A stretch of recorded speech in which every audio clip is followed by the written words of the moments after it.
The Senate this week delayed the consideration of the Electoral Act Bill 2026 to allow senators to study the details of the fresh proposals.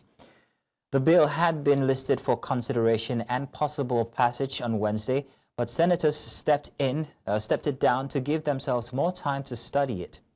President of the Senate, Godswill Akpabio, gave the directive as the chairman of the Committee on Electoral Matters. Senator Simon Along was absent from the chambers at the point he was called to submit the document.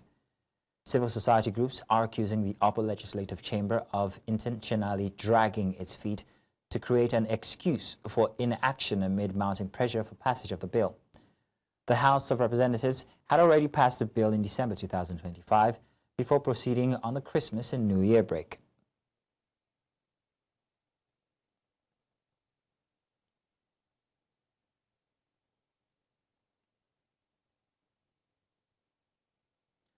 Joining us live for this conversation, AbdulKareem Musa. He's a lawyer and he joins us from Abuja. AbdulKareem, you're welcome. Thank you very much for joining us this afternoon for the 12 o'clock bulletin. Now, does the Senate's repeated delay on the Electoral Act amendment, does it breach any constitutional or statutory timeline, especially with INEC expected to issue election notice very soon? Good afternoon. Thanks for having me. You're welcome. As to whether the delay breaches any provision of the law, there is no law that mandates the legislative arm of government to pass a law within a given time. And though it causes worry amongst Nigerians as to the reason for the delay and the suspicion that there is an attempt not to do the needful within reasonable time, but then there is no law that stops them from taking their time to properly do an assessment of the bill. We hope that at the end of the day, the delay is worthwhile, and for whatever it's worth, we are mounting pressure henceforth to ensure that the bill is being passed as it should be. So, AbdulKareem, can major electoral rules like mandatory electronic transmission of results, can they be lawfully altered this close to the 2027 elections without violating the doctrine against last-minute electoral changes? Well, as it is, we already have an existing Electoral Act which is binding for now. So insofar as no other law has been enacted or promulgated, the Electoral Act of 2022 is still valid and subsisting. And anything that INEC does in contradiction of the existing Electoral Act would be against the provision of the law. So the idea is that the Senate should be proactive in their assessment of this bill. They have not given sufficient, substantial and material reason for the delay. The House of Rep has concluded their assessment of this bill since last year. So there is no excuse as to why the Senate is unnecessarily delaying. But like I said, we hope that the delay is worthwhile at the end of the day, because electoral reform is at the fore of the issues that Nigeria is confronted with as a nation. Okay, so this bill also proposes moving the presidential and governorship elections downwards to November 2026. Is this constitutionally sound? Well, I think that all those are immaterial issues to even consider with regards to the fundamental issues that we have complained with in the Electoral Act.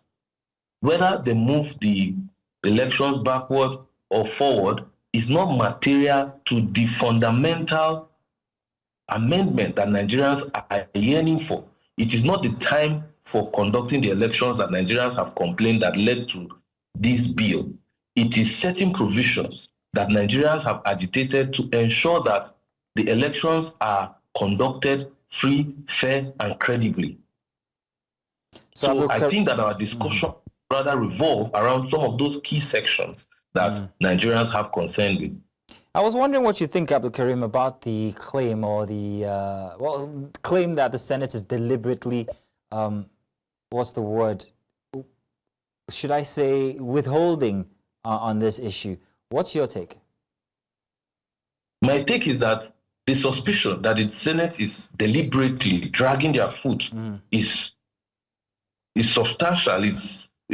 We can back that suspicion up, because in my view, they are making political deliberations about that bill.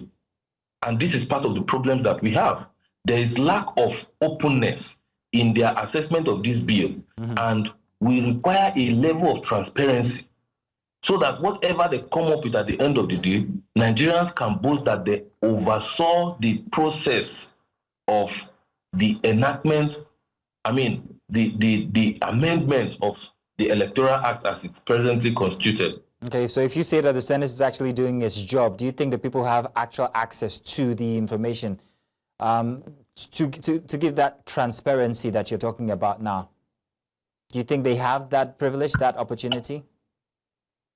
Yes, in fact, Nigerians are entitled to monitor the activities of the Senate, because the Senate is a conglomeration of people representing several sections of Nigerians. And you cannot claim to be representing people and you are carrying an action on their behalf and they are not aware of what you are doing. So Nigerians ought to know. Nigerians ought to monitor the process. Now, the reason why that is very essential is because there are many actors in the entire electoral process. These actors begin from political parties. And some political parties do not even have any member in the Senate. They are also interested. They are going to be participants in the election. They should also have the opportunity of monitoring the process. The voters are also participants in the electoral process. Aspirants are participants in the electoral process.